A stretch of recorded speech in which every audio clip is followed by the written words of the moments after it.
Meu Senhor Santa Cruz, livrai-nos Deus nosso Senhor dos nossos inimigos, em nome do Pai, do Filho e do Espírito Santo. Amém.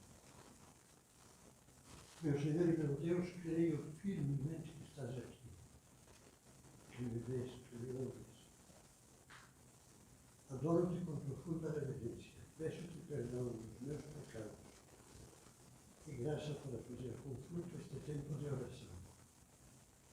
Minha Mãe Imaculada, São José, meu Pai e Senhor, que ao anjo da guarda intercedei por mim.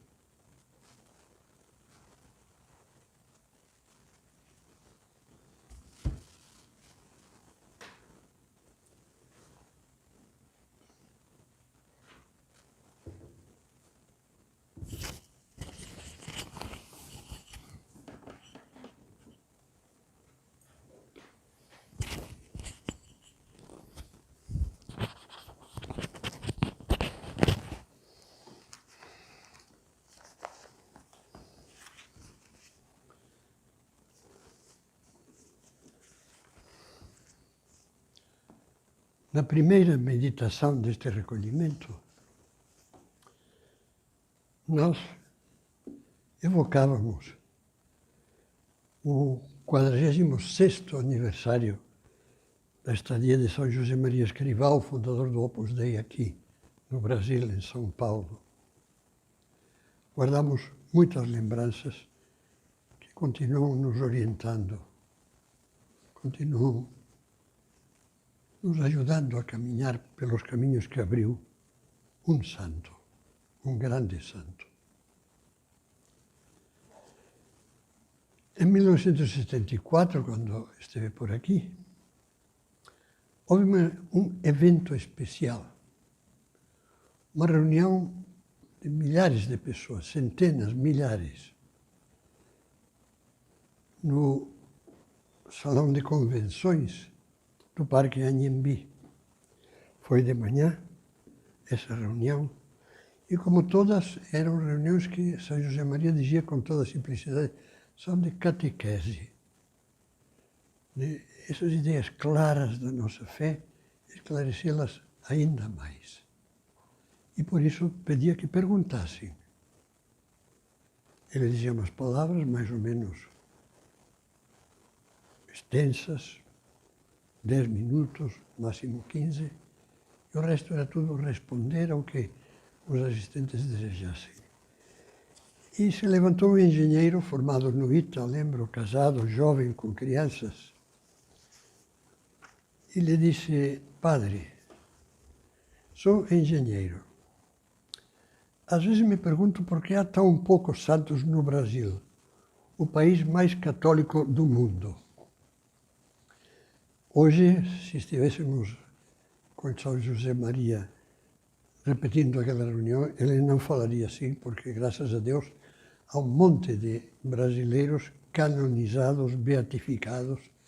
Só os mártires de Natal são uma verdadeira multidão. Mas São José Maria deu uma resposta muito simples. Olha, meu filho, os santos não fazem barulho. Provavelmente perto de você haverá muitas pessoas que aos olhos de Deus são muito agradáveis e verdadeiramente santas.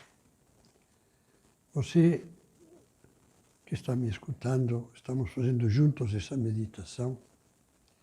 Imagino que já experimentou o mesmo que eu experimentei, que todo padre que procura cuidar dos fiéis experimenta. Admiração e vergonha. Ver almas tão boas que nós percebemos que são bem melhores do que nós. E aprendemos delas. As atendemos no confessionário ou na direção espiritual. E aparentemente somos nós os que estamos dando conselhos e ajudando a caminhar cada vez mais pelos caminhos de Deus. Mas Deus Nosso Senhor, através deles, nos fala a nós. Pois bem, é verdade.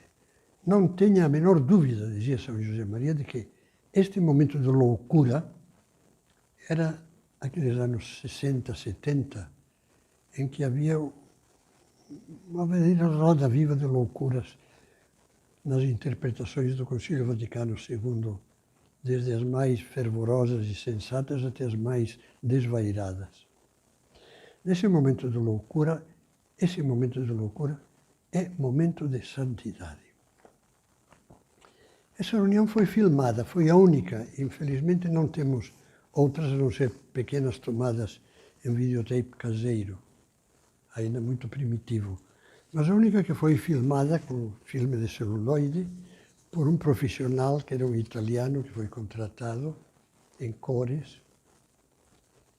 E depois, quando esse profissional fez o trabalho de montagem do filme, tinha alguns dos que tinham assistido juntamente com ele que conheciam bem o que queria dizer São José Maria e o ajudavam na montagem.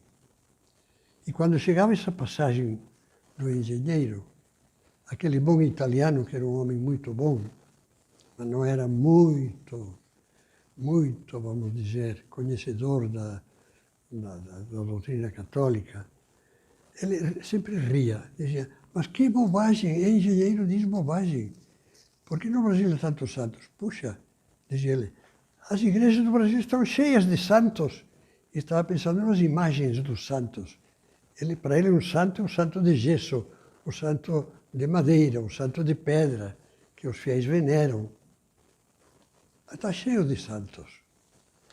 É um episódio curioso, divertido, engraçado, mas a mim me faz pensar.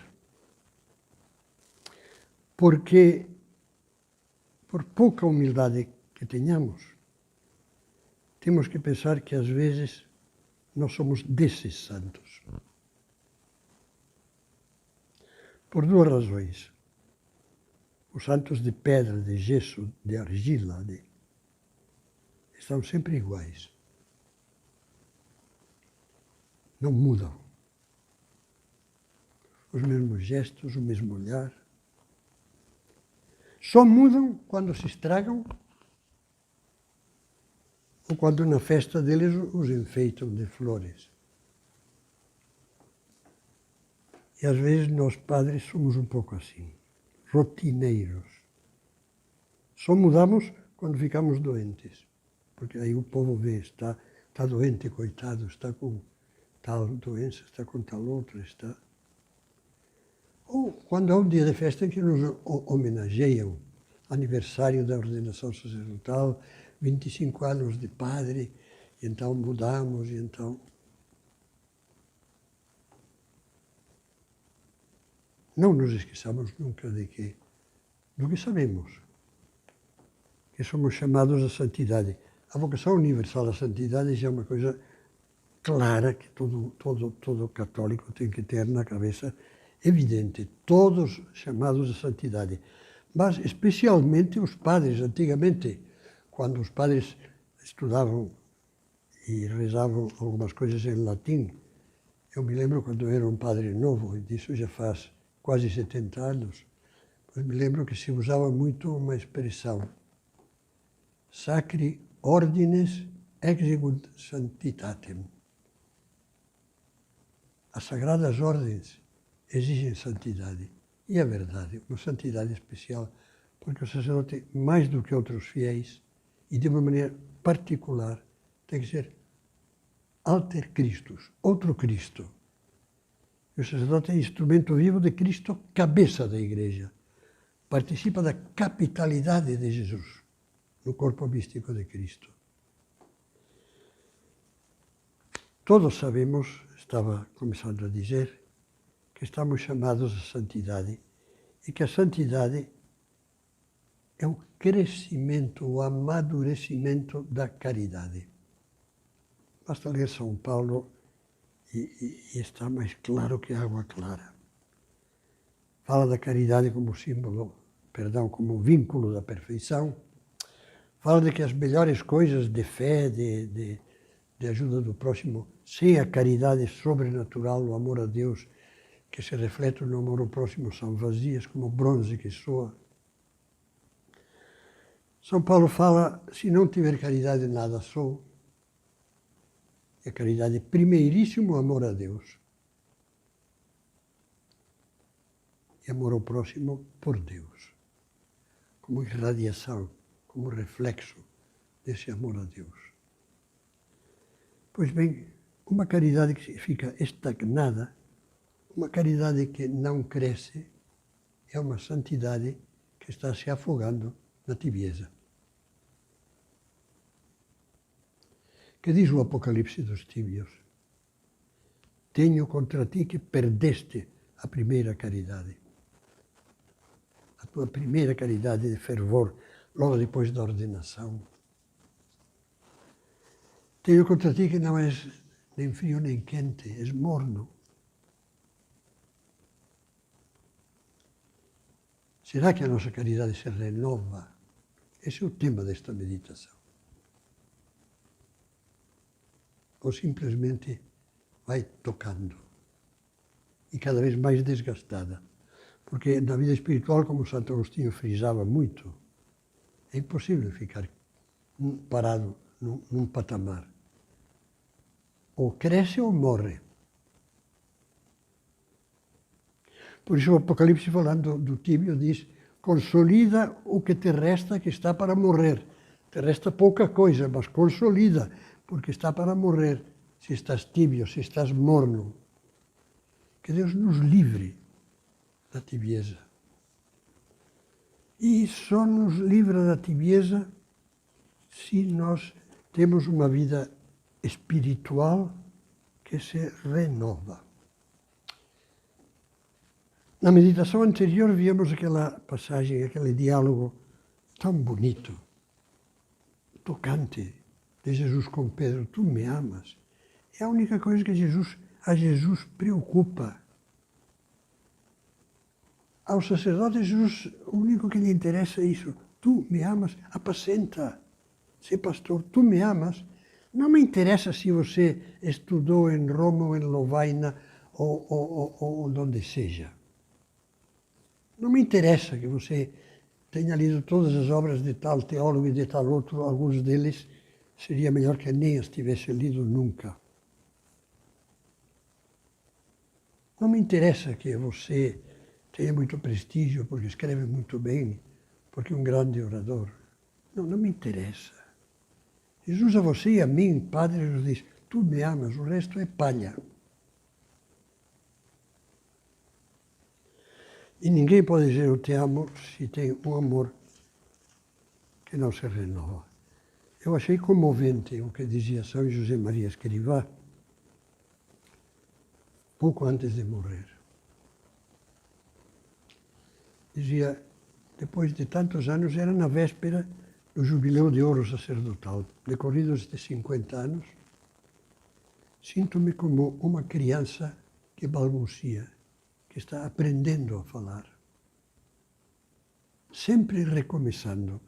Que maravilha se nós pedíssemos a Deus essa humildade e esse fervor. Senhor, que eu me sinta sempre como uma criança que não sabe, que está aprendendo a te tratar, que está aprendendo a te querer bem, que está aprendendo a te obedecer, que está aprendendo a se deixar guiar pelo Espírito Santo, que está aprendendo a dar a vida pelos fiéis, que está aprendendo a colocar nos corações dos fiéis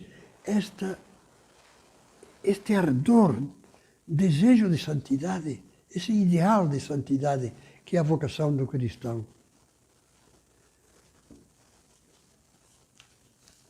Preparando esta meditação, me vinha ao pensamento um verso de Dante Alighieri, que faz muitos anos se gravou na minha cabeça e nunca mais o esqueci. Não é da Divina Comédia, é daquele outro livro que se chama Vita Nuova. É uma frase muito simples. Fala do amor humano. Mas ele diz: amor que nella mente mi ragiona. Eu acho sensacional essa expressão. O amor não é um sentimento que se vai, que é como uma nuvem que depois se dissipa e passa. Não. É um amor que, tocando profundamente o coração, mas que raciocina na cabeça, na mente. Amor que nella mente mi ragiona. um amor que move o nosso pensamento, nos faz pensar. Eu faço agora o que Deus quer de mim. É um amor que move os nossos planos pensados. Esse trabalho eu faço para eu me projetar, esse trabalho eu faço para eu me sentir um homem que tem resultados, ou esse trabalho eu faço para que Deus esteja contente e os fiéis sejam melhores, e seja para o bem das almas e dos corpos, para o bem dos fiéis. Isso tem que ser o nosso amor, que borbulha no coração, mas borbulha na cabeça também. Que a cabeça não fica congelada. Nenhum amor fica congelado. Amor congelado é o amor daquele padre que vive simplesmente na inércia e se repete. Se repete, se repete, se repete.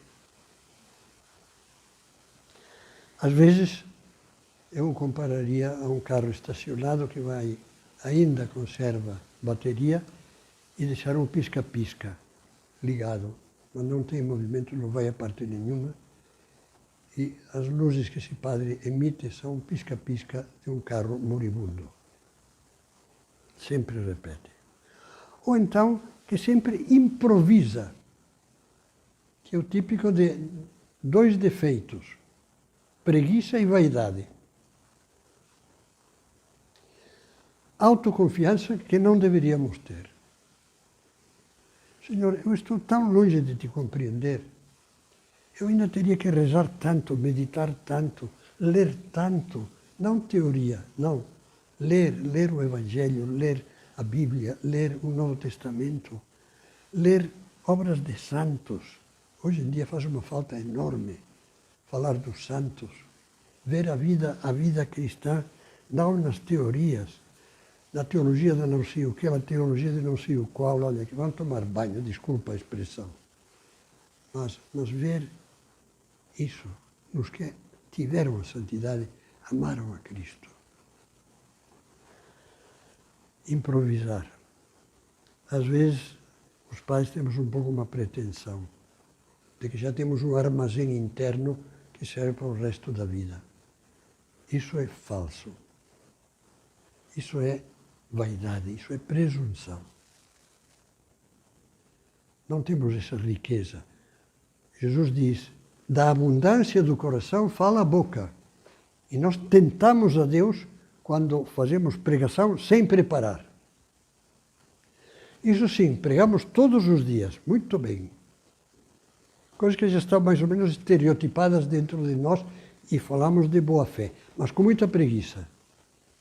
Porque não preparamos. O caso que eu vou citar agora é completamente diferente. Alguns de vocês devem ter lido o Último Testamento de Bento XVI, a última entrevista de Peter Ziewald, aquele jornalista alemão que o Papa converteu. E nela diz, e agora em que se ocupa? Que ocupa o tempo? E Bento XVI diz, rezando sobre a liturgia das horas. A liturgia das horas.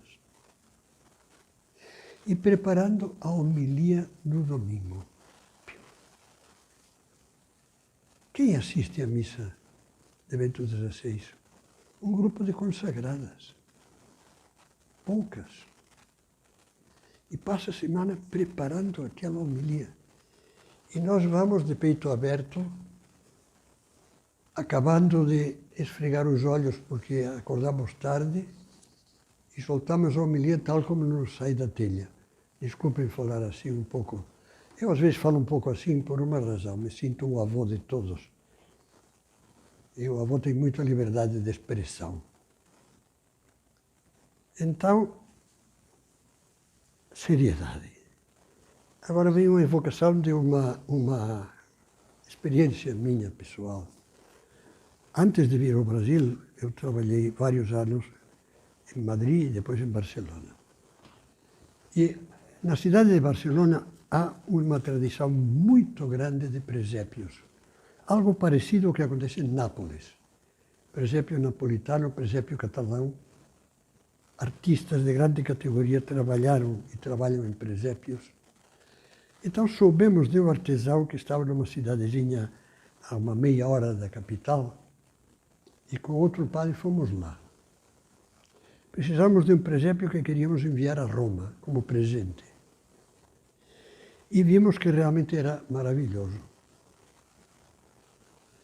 E ele nos mostrou várias figuras do presépio, Nossa Senhora, São José, o menino, o boi, o burro, os pastores, os cordeirinhos. E vimos, sobretudo, um conjunto de figuras que nos pareceu muito boa, muito boa. E perguntamos ao artesão, artista era, podia fazer uma igual a esta? Não, ele disse. O senhor não tem molde? E aí ele se levantou indignado. Molde? Como se o tivéssemos insultado, como se tivesse recebido uma bofetada. Molde, molde, eu não tenho molde. Cada criação é única. E nós não temos molde. Perguntemos-nos, será que eu tenho molde? O que é que faz que tenhamos molde? A preguiça, já dizia. A desordem. O padre tem muito o que fazer, se cumpre o seu dever, e pode se transformar num ativista. O ativismo, que é o muito trabalho no meio da desordem. Quando São José Maria falava a um determinado bispo, esse padre da sua diocese, puxa, trabalha muito. O bispo respondeu-lhe, esse padre, fulano de tal, não diga que trabalha muito, diga que se mexe muito. Às vezes, talvez de nós se pudesse dizer uma coisa parecida. Trabalha muito, ele se mexe muito. Sempre, sempre, sempre, se há algum esvaziamento de vida espiritual, é por falta de empenho em dar à espiritualidade o lugar prioritário que lhe corresponde. Primeiro, aquele ponto do livro O Caminho, primeiro, oração. Depois, espírito de sacrifício, mortificação, penitência. Em terceiro lugar, ação. Quando o agir, o atuar, o pregar um retiro, o pregar um sermão, hoje em dia já não se fala de sermão, uma homilia, ou um sermão, sim, numa festa especial. Antes, rezamos, pedimos ajuda ao Espírito Santo, enchei os corações dos vossos fiéis, acendei neles o fogo do vosso amor. Oferecemos um mal-estar, um sacrifício especial da nossa gula, oferecemos, da nossa curiosidade. Perder tempo com curiosidades, que é facílimo nos tempos atuais, facílimo. Pois essas duas raízes são as que dão vitalidade à ação. Ação de falar, ação de aconselhar, ação de rezar junto com os fiéis, ação de visitar um doente, ação de administrar um sacramento, uma unção dos enfermos, explicando.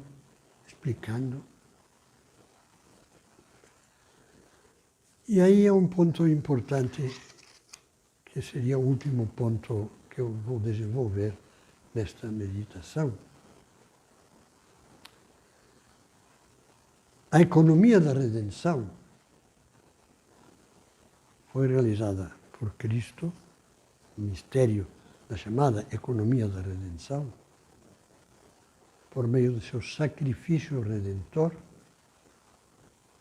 através do qual expia os nossos pecados, ganha, por assim dizer, o Espírito Santo para nós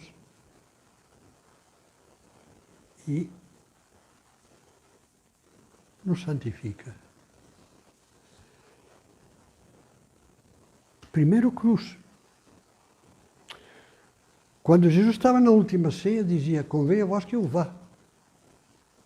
Lembra? Também São João que fala disso. Convém que eu vá à cruz, que eu morra. Pois se eu não for, não virá o Espírito Santo. O Espírito Santo é o amor de Deus que se derrama sobre nós, para usar a expressão da carta aos Romanos. Se derrama nos nossos corações, desde o batismo, purificando e divinizando a nossa alma. Purificando e divinizando-a. Mas o Espírito Santo é fruto da cruz, da história da redenção, da economia da redenção. E também é fruto da cruz na nossa vida pessoal e na nossa vida ministerial. Não esperemos uma ação especial do Espírito Santo se recusamos a cruz. Se fugimos da mortificação e das penitências razoáveis, adaptadas ao trabalho que temos que fazer, ao nosso estado de saúde, de idade, etc. Mas sem isso, alguns santos que Deus Nosso Senhor quis que nos mostrassem de uma maneira até impressionante, até que nos deixa deslumbrados, como o trabalho pastoral de um padre se apoia sobretudo na penitência e antes na oração. O Santo Cura d'Ars, todos conhecemos a vida dele.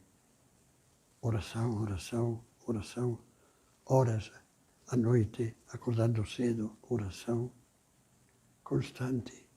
E umas penitências que nos dão um certo arrepio.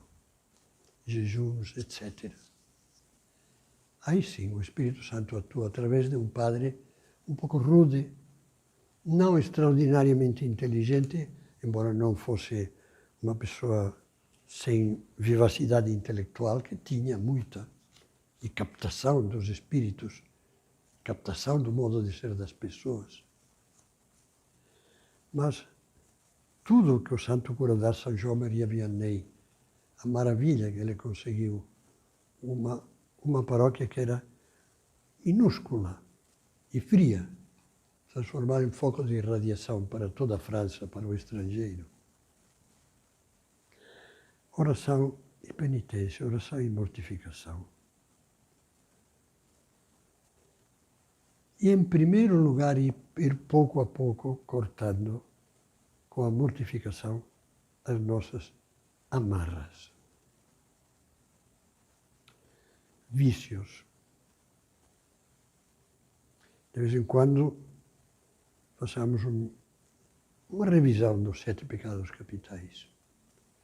Vejamos onde é que é preciso cortar amarras. O último pecado capital, preguiça, falta de mortificação material, gula, falta de paciência, ira, irritação, impaciência, sensibilidade, susceptibilidade exacerbada, qualquer coisa nos magoa, ficamos ressentidos. Luxúria, a sensualidade para a qual temos que estar vigilantes e confiantes na ajuda de Deus, da Virgem Santíssima. Mas por onde temos que começar? A encontrar a cruz que tem o nosso nome, a tua cruz. Como diz um pensamento de caminho, a tua cruz, a de cada dia. Que não precisa ter brilho nem como essas cruzes de madeira que vocês veem em alguns oratórios nossos, em todos. A tua cruz, a minha cruz.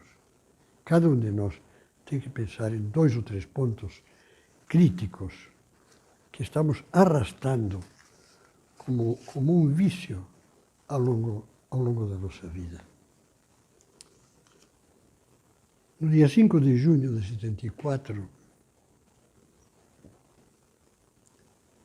quando já estava se despedindo São José Maria de nós, porque só mais um dia estaria conosco, na manhã cedo do dia 7, embarcou rumo a Buenos Aires, onde continuou a sua catequese.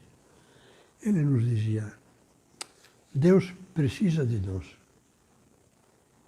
Ele que não precisa de ninguém e de nada, mas quer precisar de nós. Quer precisar de nós. Eu diria especialmente de nós, sacerdotes. E então São José Maria, lembrando que nos tinha enardecido, tinha inflamado a nossa alma com sonhos grandes, aqui no Brasil e a partir do Brasil, muitos dos quais, com a intercessão dele, já se realizaram. Ele dizia, mas não fiquem sonhando só. Não desperdicem sonhando as coisas pequenas. O pormenor pequeno do dia, do instante, o hoje e agora, é o melhor. Como é bom isso? Fazendo nossa meditação diária, fazendo nosso exame de consciência diário, uma coisa pequena, mas que seja um passo à frente, que seja um avançar, como aquilo que diz São Paulo, progredir no amor, no começo do capítulo 5 da Carta aos Efésios. Sede imitadores de Deus como filhos muito amados e avançai, progredir no amor. Como Cristo nos amou, continua dizendo, e se entregou a si mesmo por mim. Não esse é o nosso ideal? Eu diria que sim, todos nós desejamos isto. Embora com muita pena tenhamos que pedir perdão, porque nos custa vivê-lo. Pois então peçamos a Nossa Senhora, Nossa Mãe, que não permita que esse ideal se apague. Que mesmo que nos custe, mesmo que demoremos, mesmo que ainda falhemos muitas vezes, tenhamos esse desejo de humildemente e sinceramente dizer a Jesus, tu sabes tudo, tu sabes que eu te amo. E eu sei que só com a ação do amor do Espírito Santo, que é o amor, se renovará a face da terra. Enviai, termino rezando assim, com as palavras do Salmo que a liturgia utiliza. Enviai o vosso Espírito e tudo será criado, e renovareis a face da terra.